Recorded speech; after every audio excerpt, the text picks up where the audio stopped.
discuss more of that as we go through.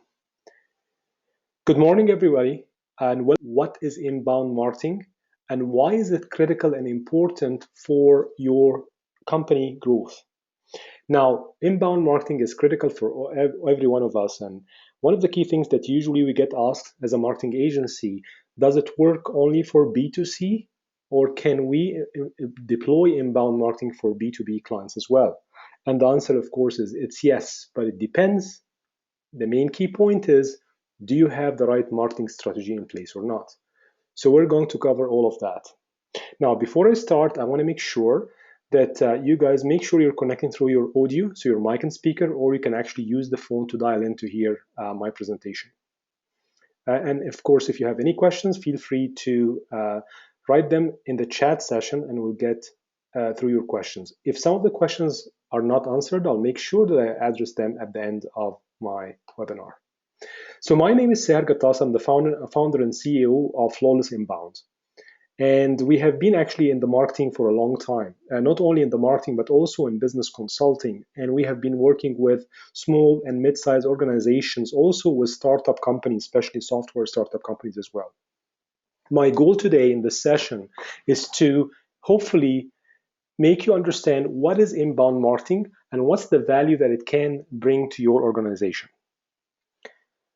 Now, if we start going maybe into details about what's inbound marketing, I decided to build an agenda for you where we define the definition. We created a definition for inbound marketing. And if anybody's building an inbound strategy for you, the first thing, of course, that they will do is that they will define something called a persona. So we will go into how the process or the methodology of creating a persona. And then also we'll discuss how can you create the marketing goal for your company. Then we're going to close with the marketing KPIs or the ROI measurement for your marketing for your departments.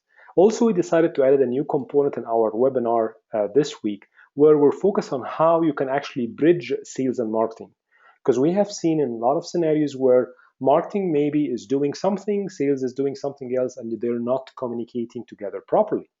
So maybe each department is doing the job that they were asked to do, but there is no orchestration between both departments, which of course means that the result will not be as you're expecting. So maybe we'll share with you some of the techniques and the tools that we have created and we have seen with organizations where it will increase the attraction between sales and marketing as well. So let's start. First, let's start by saying the definition of what is inbound marketing. So here's the thing. I just want to leave you with this thought for a second. This was written by Albert Einstein. He said, the one who follows the crowd will usually go no further than the crowd.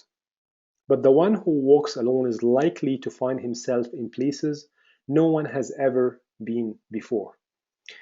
And when I've seen this picture actually, and this quote, I find that that's might be actually a true definition of inbound marketing. And I'll tell you why.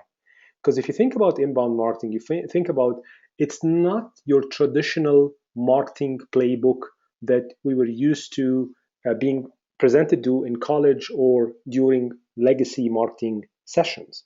So in traditional marketing, they always focus on cold calling, buying a call list, send mails out, do a lot of print, add billboards, do a lot of radio and TV advertisements, and so on.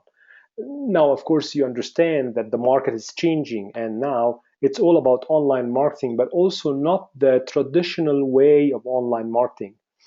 You will actually see that big players, the old style of marketing might work for them because it requires a huge budget, but for mid-sized organization or even startup, you can't actually buy a TV ad or a radio ad. It will be very expensive for you. It will affect your cash flow. So then what's inbound marketing? Actually, inbound marketing is simply defined as the process of you creating a magnet to attract your client, which is completely different than traditional marketing or outbound marketing, which is somehow you are pushing your messaging, your marketing message in front of your clients. So the key takeaway from this slide is everybody is doing traditional marketing. And I mean by traditional marketing, even paid per click Google ads, pushing your link on the first front page, or doing retargeting. This is now defined as a traditional marketing. I'll tell you why, because everybody's doing it. So there is nothing unique about it.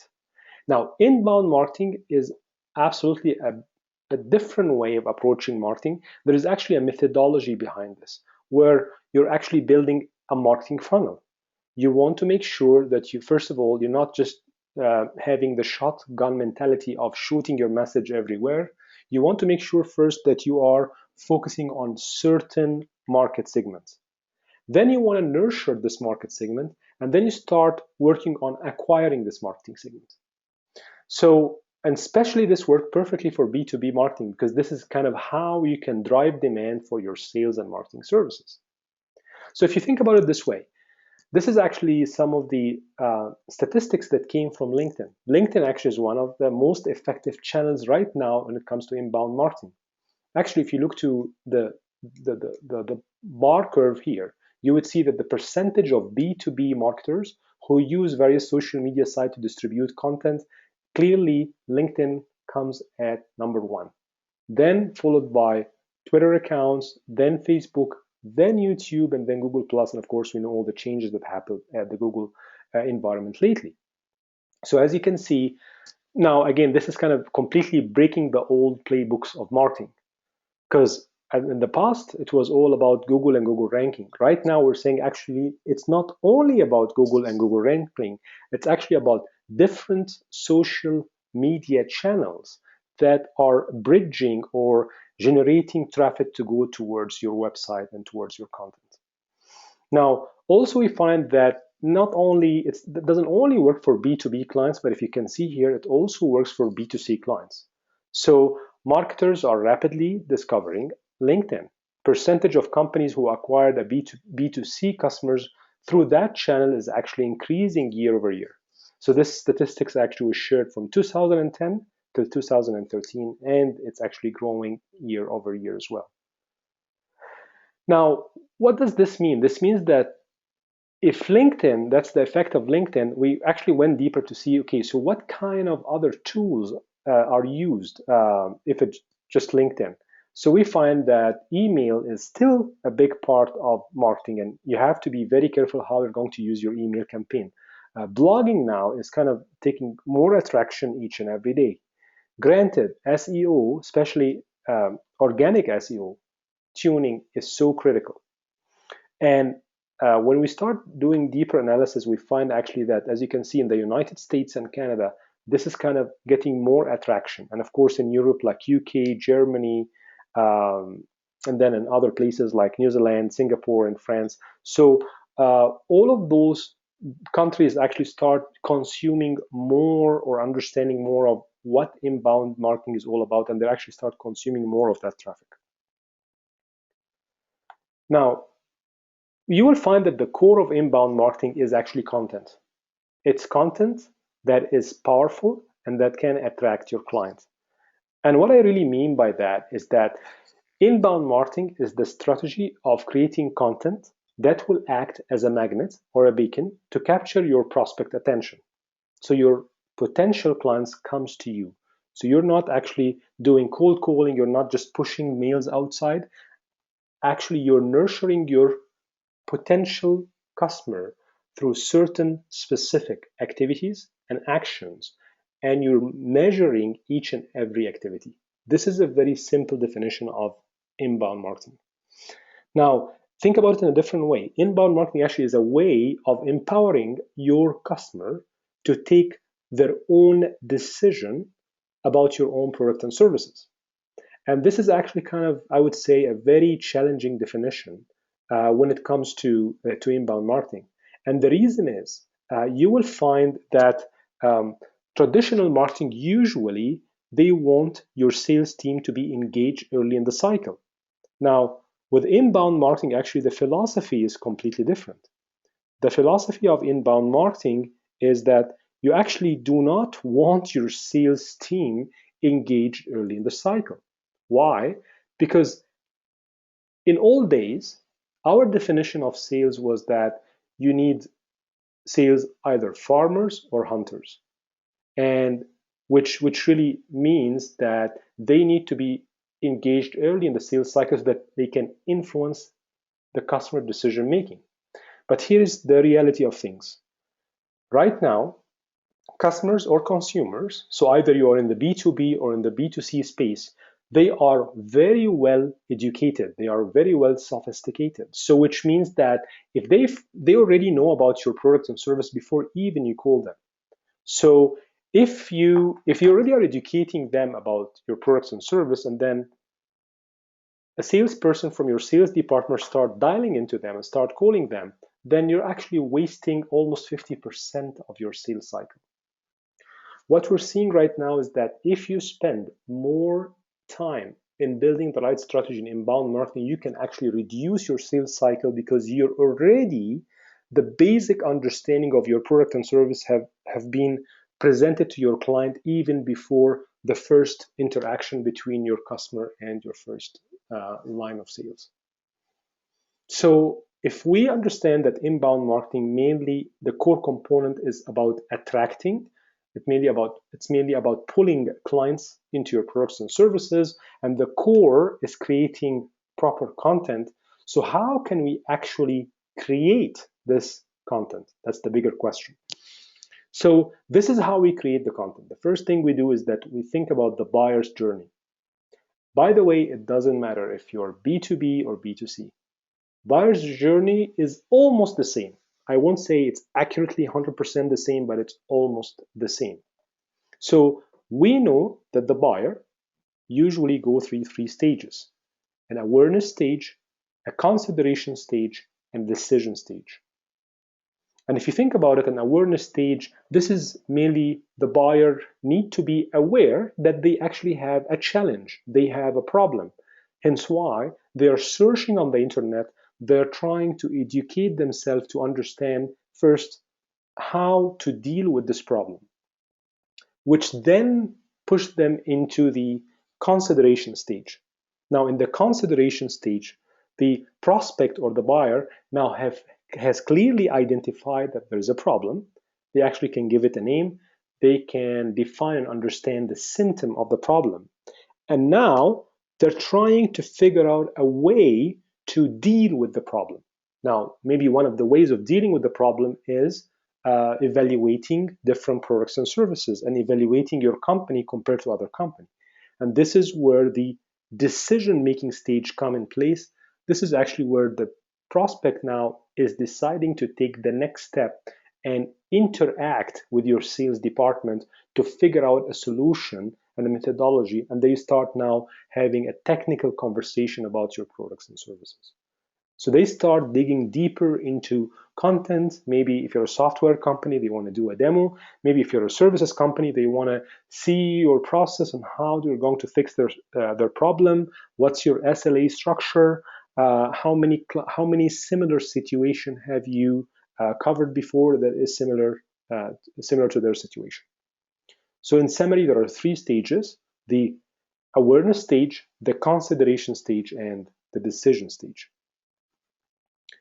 Now, if now we understand from a high level what's inbound marketing and we understand the buyer's journey, so more importantly, one of the key process in creating your inbound marketing is not just understanding the journey, but understanding your buyer, not just his journey, but who are they? And of course, this comes from the traditional wisdom in any business that you need to understand your niche market. So this shouldn't be a new thing for anyone. Everybody need to understand that my products or service is not for anyone or someone. My product and service are for a specific market segment. So this is in summary the definition of what's a persona. So a persona is a semi-fictional representation of your ideal customer based on real data and some selected education or speculations. So it can be the demography, behavior pattern, motivation, goals, things like that. Now, the challenge that we have seen with our clients is that buyers' persona are not just target markets, job titles, they only use mobile devices or not, they only like to hear webinar or physical seminars, they only read certain books. Those are aspects of your persona, but that's not exactly the persona that we mean. Actually, the persona that we mean is what are their common behavioral pattern? Do they share certain pain points? If they want to buy the specific product or service from you, why do they want to buy it? What's the pain point that is forcing them to buy this products or services? What is their universal goals, their wishes, their dreams? Uh, what's their age groups? Uh, where do they live? Uh, are they technical people? Are they non-technical people? Are they smaller companies? Are they bigger companies? Are they consumer? What kind of sports do they play? Like those kind of things. Because from there, you actually can start building or imagining the buyer journey. And then eventually you start creating content that will address each and every stage of the buyer journey. So as you can see, persona will help identify where your best customers spend their time on the internet. So not just what they're looking for, but where do they spend their time on the internet? For example, if you want to position your product and service to a CIO, Chief Information Officer, so he might be maybe spending more time on LinkedIn versus Facebook. Granted, he will have a Facebook account and he eventually will log on Facebook, but maybe he's spending more time on LinkedIn, or he will be spending more time reading articles on this in the CIO magazine or at one of the authority website, which is let's say CIO.com. If you're maybe your products and services are more targeted for marketing managers, so for example you need to create articles on the CMO website, the chief marketing officer website, and so on. So this is kind of where you, while you're trying to study your buyer's journey and your persona, this will also help you dictate or help you identify strategically the locations where your content should be published into. Now, after doing all of that, actually the buyer persona doesn't only help you in inbound marketing, but actually it helps you in tuning and developing your products and services. Because if you know what your personas are trying to achieve, you actually can create the product and service that can help them reach their goal or overcome the challenge that they're facing right now. Now, of course, when you start understanding the buyer's persona and the persona itself, you start actually creating content. Now, the key point from this slide here is that the content that you create should be different depending on what stage of the buying journey your buyers will be in. So are you trying to create a content now to attract visitors, to convert them to leads? Because this content should be completely different than people who are now seriously and they want to get more information about your company. Now, the content that will try creating for leads who want to convert to customers will be completely different than the content that you just created for leads. So as you can see, one of the critical aspects of inbound marketing is not just defining your persona, but defining the content that will match the stage where your persona will be passing through. Now, the bigger question that we always get from our clients is how can I identify my persona? One of the things can be pick your best clients and try to define those best clients. Do an interview with them. Ask them what's the main thing that attracts you to us and why are you doing business with us, right? Well, and of course you don't ask it this way. You can ask it by the way of, okay, what's the best product and service you like from us and why it was us and not our competition, those kind of things. So this can be one way of identifying your persona. Now, if you feel that that's a hard conversation, I can't have this with my clients, or I'm a startup software company, I'm still building my solution, I'm still in the MVP space, and I don't have real clients yet. I only have beta clients. So then, what you can do is try to see, for example, coworkers or people who have sold to other clients similar to the clients that you're looking for. So ask them. What kind of clients, what's my potential client that I'll be looking for, and then you start doing a persona search and you start going deeper into this persona search. Now the persona should be kept fictional but not realistic. And I mean by that, it's that you shouldn't make it um, as specific as, let's say, if we are a Flawless Inbound, we are a marketing agency. So we know that usually the decision makers to acquire products and services from us usually can be a senior marketing director, can be a social media manager, or can be maybe a director of an administration and financial aid, or a VP of sales and marketing. Now, those are 4 or 5 different persona here, but we can sum them all up as a virtual marketing director. Her name is Mary. She is a VP or director of marketing for a small or mid-sized company. And then we start identifying what's her pain points. From where does she always get her articles? From where does she get her education? What kind of communities does she belong to? What kind of networking groups does she belong to? And then we start creating content that actually attract those kind of communities and those kind of groups. Now, the key question that we were always asked about from our clients is, how many personas should we create? Of course, it depends on the line of product that you have. If you're a big company and you have different line of products, and it's not all of them matching the same kind of clients, this means you have to create a persona per line of business. For mid-sized organization, usually what we recommend is maximum 1 or 2 personas. But we also recommend that this persona, you need to revisit it at least once each 6 months. Why? Because there will be a lot of learning, there will be a lot of finding, and you want to go back and tune up and tune down this kind of persona. Now, one of the key things here that we want to highlight is that if you don't nail down your buyer's persona, every aspect of your marketing will suffer. So this is very critical, and you have to be making sure that actually you completely nail down your persona. Now, after nailing down the persona, one of the key things would be trying to create a SMART goal as a marketing department. So you should ask yourself, okay, so I nailed down the persona. What else do I need to do? Like any successful company, I'm sure you have goals. And you actually need to create what we call SMART goals. Of course, why do you need to bother with goals? Because we know you can't grow what you can't measure. So we all know the definition of SMART goals, which is specific, measurable, attainable, relevant, and timely.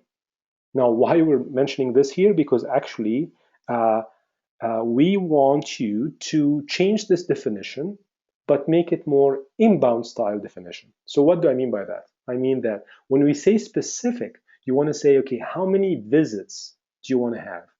From those visits, how many converted leads you want to have? From those converted leads, how many clients do you want to have? And I know I'm oversimplifying things right now, but I'm going to share with you in more details what do I mean by that. Now, this is when it comes to specific. When it comes to measurable, so you want to identify what's the number. Okay, so we understand that I need visits, I need leads, and I need customers. How many of them? Needs to be measurable. Needs to be attainable. You can't say, by the way, I need 1,000 visits on my website, and for the last 6 months, you only had 50 visits. So you can say, I want 1 million visits, and only for the last 3 months, you only had 1,000 visits. So you need to understand where you are, what's the benchmarking, and your competition, what is their benchmark as well. And there's a lot of websites where you can actually measure yourself against competition. Relevance. So you want to make sure that this relates back to the overall strategy and the end goal of the company. What's the business objective of the company this year? Do you want to sustain and maintain, or do you want to grow? And if you want to grow, do you want to grow exponentially because your business is capable of taking new clients, or do you want to grow with a small percentage? And there's nothing wrong with growing with small percentage because you don't want to break your processes. And sometimes, depending on your business model, if you want to grow aggressively, maybe this means that it will require you to invest not just in marketing, but actually invest in human capital, invest in, opening new branches and things like that. Are you ready for that or not? So that's why the goals that you specify needs to be relevant to the overall strategy of your company. Now, after defining, of course, the relevancy, the key point is timely. When do you want to achieve this? Is this goal for the next 30, 60, 90, 180, or for the whole year? So an example can be, you want to, let's say, increase visits by 20%. So let's say this means that instead of 500 hits per month, you want to go to 600 hits per month. And you want to achieve this by October 31st, 2015. So clearly, this is a 90 days goal. So we're now end of July. So this means August, September, by end of October, I need to achieve 600 hits on my websites or 600 visitors on my websites. And then, of course, from there, you can say from those visitors, how many will be leads and how many, hopefully, will be clients for my company. And this is a very simple definition of what is a SMART goal. Now, after identifying the goals, one of the key things that then you need to look for is what are the ROI metric that you need to figure out for your marketing.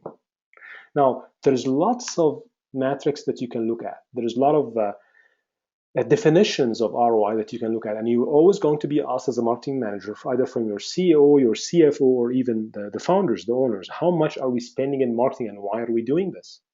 So one of the definitions can be the customer acquisition cost. What's the percentage of new client that we acquired coming from pure inbound marketing, not word of mouth? What is the ratio of the customer lifetime value to the client acquisition cost? All of those are definitions of statistics that you need to look at to identify your ROI. So this is a simple definition of a customer acquisition cost. It's the total cost of your, not just marketing, it's the total cost of your sales and marketing divided by the number of customers acquired. So let's say you say, you know what, we spend $1,000 and we got 500 website visits. Great, so you got 500 website visits. How many of those visited websites are converted into leads? How many of those leads are actually converted into clients? How many of those clients are converted to closed clients? And this is kind of the percentage that you have to be always measuring and monitoring and analyzing to make sure that your marketing dollar is working properly for you. And this is one of the gaps that we have seen with all our clients. They actually deal with marketing as if it's a dark magic. They just throw money at marketing and they're not sure how to measure the outcome of their marketing activity. So what we advise our clients to do is actually try to capture as much as they can the amount of money spent and the amount of business closed. And I'll be very honest with you, sometimes they don't even know how to correlate between customer closed and exact amount of money spent. And they don't have a mechanism to measure each and every aspect of their marketing funnel. And this actually will be my next stage in my presentation, or my next phase in my presentation today.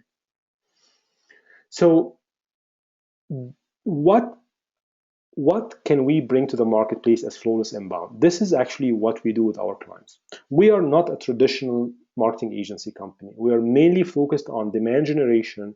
We're mainly focused on inbound activity. And what do I really mean by that? We actually interact with our clients as business consultants, not just a marketing agency. So when we engage with our clients, usually the status will be as follows. You have a marketing department, or maybe just you have a marketing manager, and you have a sales department. And sometimes, or not sometimes, all the time, the sales department will always be under pressure. Why? Because they want to always be increasing their revenue by closing new sales.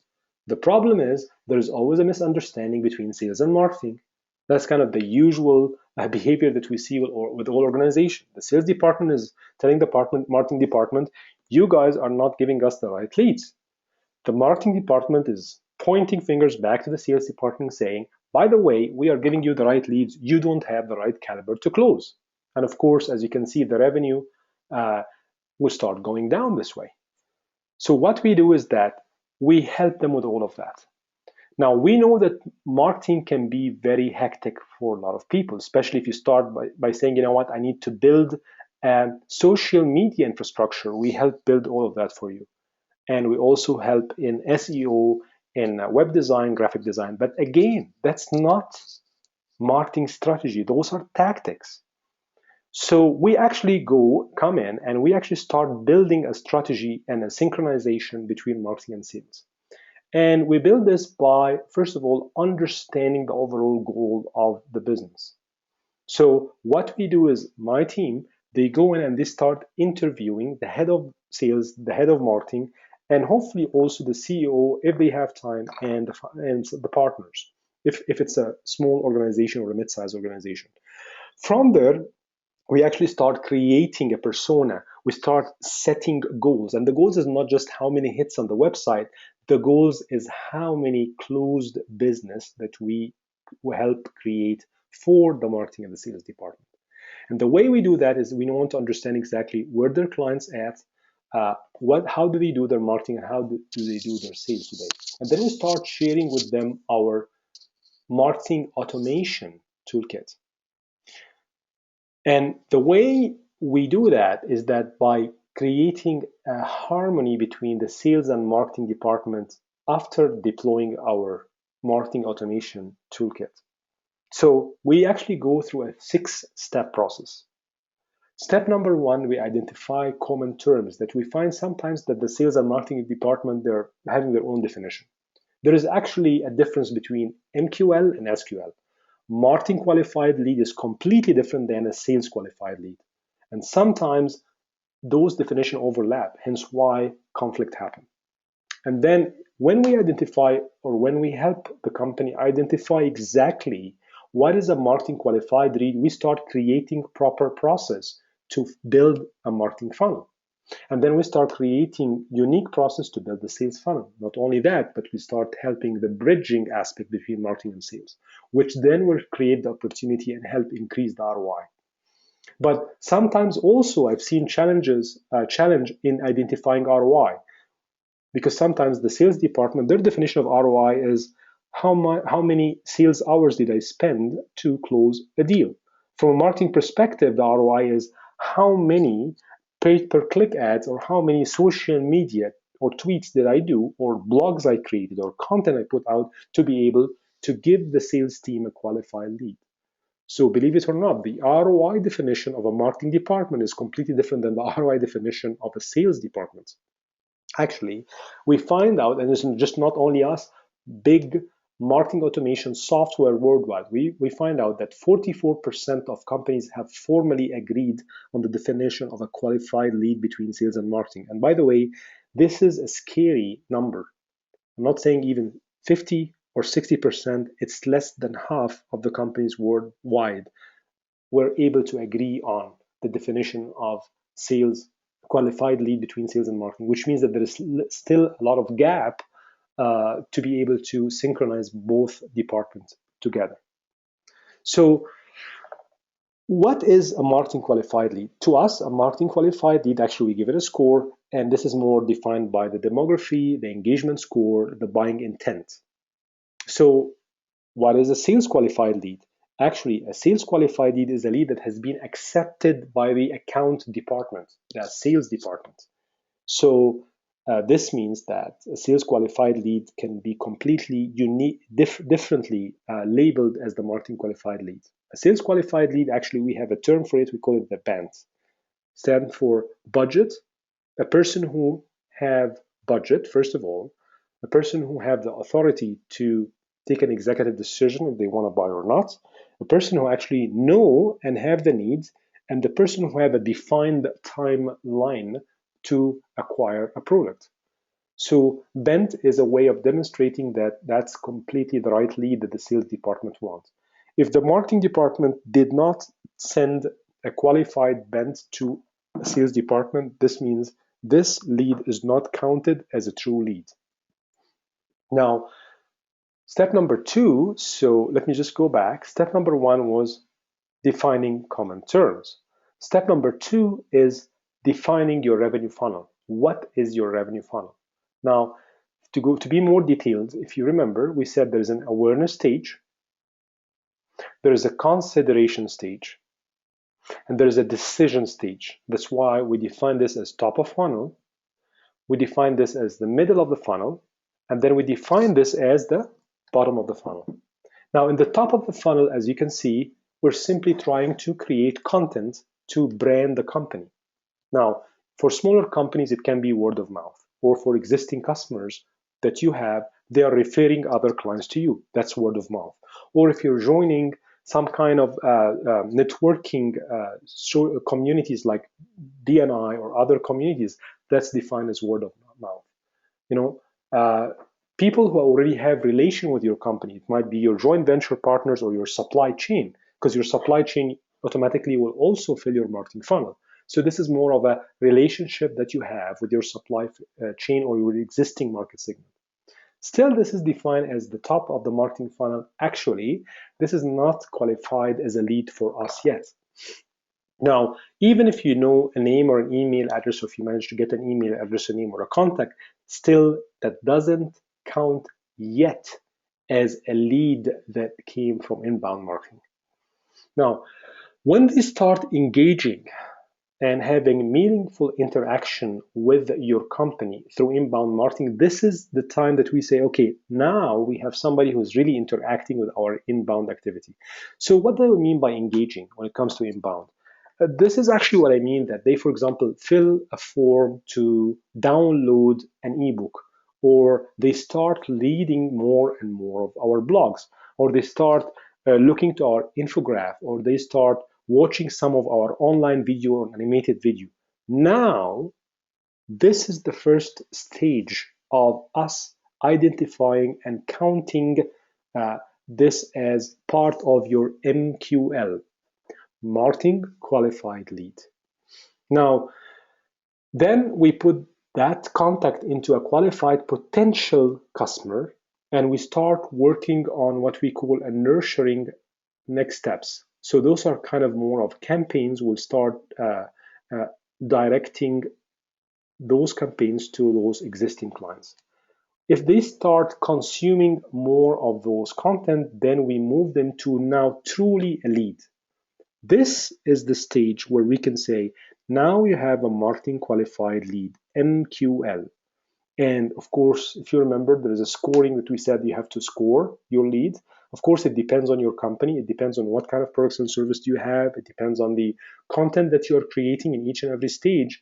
Then you start scoring your lead accordingly.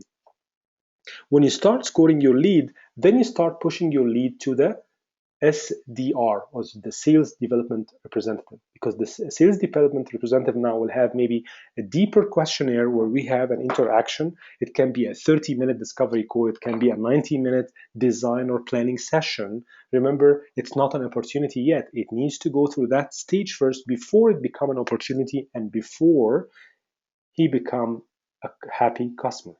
And as you can see, sometimes you find that your potential lead can bounce back and forth in those stages till it closes. That's why there's a concept of recycling of processes and activities in that stage, because we're not sure yet, because maybe till it passes through that stage and then you identify that he doesn't have the power of taking a decision. Or maybe the budget is not here this year, the budget is going to be coming next fiscal year. Or maybe the budget will be coming next quarter, and so on and so forth. So that's why there is cycling here, and the ability to have an automated marketing system that can measure each and every stage of the way can identify if that's a true lead for you or not. And honestly, this is where you can truly say, I have a very good handle on the stages of my marketing funnel, and I can actually know exactly where is my sales at, where is my marketing at, and so on. Now, number 3 is you set common goals and plan smartly. As we agreed before, we have to create smart goals. So smart goals can be, what are the target leads that you want? Now, the key point is which team will own those targets, usually because those are the main targets of hits the company through word of mouth, branding, online activity. Usually those targets will be owned and the responsibility by the marketing department. Now, MQL, marketing qualified leads, again, this is the responsibility of your marketing department. Now, as soon as the marketing department qualify them, and as soon as they score those leads as high leads, then they pass them to the sales department. And this is where your sales development representative and the marketing manager, they actually interact together to move the lead from the MQL to the SQL, to be labeled in your CRM application as a real opportunity. From there, then it moves to your account managers. Now, in bigger organizations, sometimes the SDR is defined as the inside sales. In smaller organization, it can be just a sales representative or a new hire sales who is actually positioned in this role to be able to qualify the lead before he pass it down to an account manager who is experienced and who can close on the deal and help in the delivery and the implementation of the products and service, or maybe it will help in shipping the products and services. So when you start setting common goals and be very clear on which department is responsible for those goals, this is where we say, now the culture of your organization is changing. It's an inbound culture. Why? Because the marketing department now is taking ownership and it's carrying part of the responsibility of generating true revenue, true measurable revenue for your company. See, traditional marketing departments, they're used to doing traditional things, which is focusing only on the graphic design, focusing on the creative aspect, focusing on the fonts, creating the email templates, building a booth for you, booking trade shows, booking speaking engagement. Now, as you can see and I can see, yes, eventually those are critical and important aspects, but you can't really tie them into closing big deals. This is more of a branding exercise, not truly of an inbound marketing exercise. When you change the culture of your marketing department to actually focus on targets, focus on revenue, focus on MQL, and identify exactly how they should label and score their leads, now your marketing department is engaged with your sales department to help you increase revenue. Actually, the new trend in mid-size organization is that they are bridging the marketing and sales department into what we call now a revenue department, which is a department, their own responsibility or their core responsibility in life is bringing revenue, increasing the kind of leads. And they are kind of, both of them are connected together by one leadership team or one leader, which is defined as a VP of sales and marketing, but a VP of sales and marketing who understands sales and understands the concept of inbound marketing. Now, the key point is, how do I utilize the lead scoring? Now, the lead scoring is a method of ranking leads for the sales readiness. But this should be an agreed upon. This is an exercise where your sales and marketing department, they have to sit together and they have to agree upon, how do I identify as a salesperson that that's truly a correct marketing qualified lead for my organization. Now, here's what we find and others have found as well, that 61% of B2B marketing send all leads directly to sales without even qualifying them. However, only 27% of those leads will be qualified, which means that almost 30 or 40% of the effort that was injected in your marketing department is sadly not effective anymore. Also, Gartner said that up to 70% of sales leads are not properly leveraged or are completely ignored, thus wasted marketing program dollars. Because now the sales, they lost confidence in your marketing department. The marketing department is not even focused on bringing leads. They're simply focused on doing traditional things like trade shows, creative aspect, creating nice and fancy websites, and that's it. So as you can see, they're not directly affecting revenue numbers. So how do we identify lead scoring? Now, I'll be very honest, there is no golden rule here. It depends on your product and service. It depends on your market segments. But this will give you kind of a way of how you create your lead scoring. So, for example, you can figure out scoring by the behavior of engagement. You can figure out scoring by the activity of buying. So early engagement state, you can give it a +3. Attending webinars, it's +5. Visiting a website and a blog, okay, it's nice, but you give it a +1. Why? Because I can have 5,000 visits or hits on my website. I can have 10,000 reads of my blog. It's nice for my own branding, but at the end of the day, nobody click on the call to action to attend the webinar. So this means I need to tune my message and my blog to be able to increase people attending my webinar. Now, when that happens, Then they start watching maybe a demo, or they start downloading my price list. Now, when they start downloading my price list or reading my price list, now we know that now this means that they are serious buyers and they want to engage in more advanced sales meeting with your sales department. Okay, so those can be examples. Now, of course, this is not set in stone. You can sit with your sales department and marketing department and kind of create those in details. We have done this with clients before, and we can actually help in doing those as well. Now, we also find that when the sales and marketing departments are collaborating together in a facilitated session to build those plans and those triggers and agree on target leads, we find that 31%, this will reflect on 31% in the marketing qualified lead.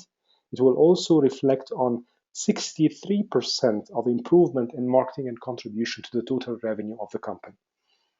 So this is another critical finding as well.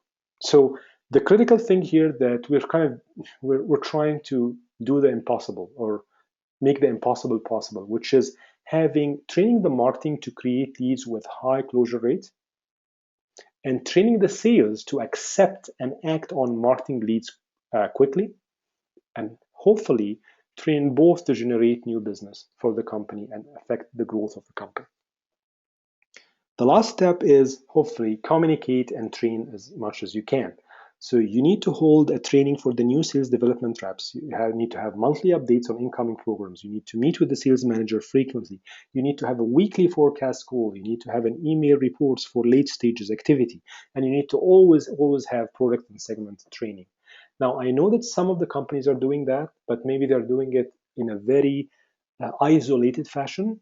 And that's why this might also reflect or equate into sales and department not really working together. So what we recommend and what we do with our client as a marketing agency is actually we take full responsibility, or we work on creating programs that affects this outcome. And of course, when this happens, when this is created properly, then you find that now you have a long row of clients, happy clients that are looking forward to buy from your marketing and sales. We expect to see a return on investment in any SDR at least 20%. Of course, 20%, not 20%, sorry, 20 times their salary. So if you hire an SDR and they are completely trained with your marketing department and your sales department, your ROI on investing in SDR, the sales development representative, he's kind of the bridge or the bridging gap between your sales and marketing. Now, marketing automation is a key. We can help companies pick the right marketing automation for you. There is lots of marketing automation out there. There is HubSpot, there is Infusionsoft, there is Marketo, there is MailChimp. There's a lot of other marketing software there. But the key point is, before you pick a marketing automation software, you need to understand exactly what do you want out of marketing. We actually can help with that. We have our marketing automation software. We have certified inbound experts that can help with that as well. So this is kind of a summary of how we can help our clients grow their business through inbound marketing. Now, some of the takeaways, I hope you found this presentation valuable for you. Some of the takeaways, especially if you're in the B2B space, is that businesses are 67% better at closing deals when sales and marketing works together. Now, I know that everybody knows that, but the gap was, how can we do that? And hopefully during the 6th step that I presented to you guys today, you are able to know how you're able to do that. Marketing and sales team that plan together succeed together. If both of them have one goal, which is revenue, then both of them are accountable for it. Both of them can carry the bag together. Please do not just have your marketing department do the traditional thing, which is, let's build a fancy website, let's focus on creative, let's focus on colors. This absolutely doesn't contribute a lot to revenue. It might be contributing to branding, but not to revenue. So you need to start focusing on the bottom line. How much is my cash flow? How much do I need from a revenue perspective? What's my net profit? Your marketing department truly needs to understand that. And we start seeing that when you have an effective alignment, starts with a consistent language, a consistent definition, a common language. So the marketing department need to understand what is a qualified sales lead? A sales department need to understand that the marketing department will give them a sales qualified lead, so they have to work hard on closing it. Why? Because the marketing department spend more training now on qualifying the sales lead. And of course, at the end of the day, whatever, if we want to move something, we have to measure it. So both of them need to agree on the goals for the next 30, 60, or 90 days. So you need to have common service level agreements between both departments, and you need to be always visiting and measuring those SLAs. So in closing today, I hope that at least you got a couple of 2 or 3 new approaches on how you can bridge marketing and sales together. I hope you now know or have a better understanding of inbound marketing and how you can start defining inbound marketing. How can you start understanding your buyer's persona, your buyer's journey? How can you create content that will map into each and every stage of your buyer's journey? Looking forward to seeing you in future webinars. If you have any more information or if you'd like to engage with us, please feel free to contact us at the following email, or you can visit our website at any time. Thanks so much, and wishing to see you soon in future seminars. Bye for now.